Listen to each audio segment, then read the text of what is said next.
படிச்சு முடிச்சுட்டு ஏதாவது சின்னதா பிசினஸ் பண்ணலாம் அப்படின்னு வீட்டுல அப்பா கிட்ட, அப்பா கொஞ்சம் ஹெல்ப் பண்ணுங்கப்பா அப்படின்னு கேட்டேன்.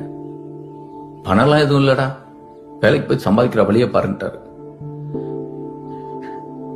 வேற வழி இல்ல, பிடிக்கலனாலும் வேலைக்கு போய் மாசம் மாசம் கொஞ்சம் பணத்தை சேர்த்த பணத்தை வச்சு ஏதாவது பிசினஸ் பண்ணலாம்னு ஆரம்பிச்சா, என்ன வேலை விட்டு பிசினஸ் ஆரம்பிக்க போறியா?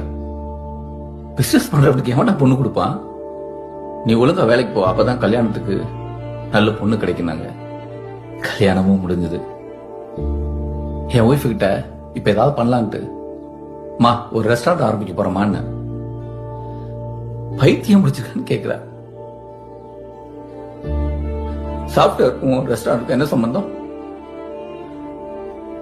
அதெல்லாம் சரிப்பட்டு வராதுன்ட்டா. நான் எப்ப பிசினஸ் பத்தி பேச்சு எடுத்தாலும் சரி, வீட்டுல இருக்க எல்லாரும் ஒண்ணு சேர்ந்துட்டு இவன் கையில பணம் வச்சிருக்கனால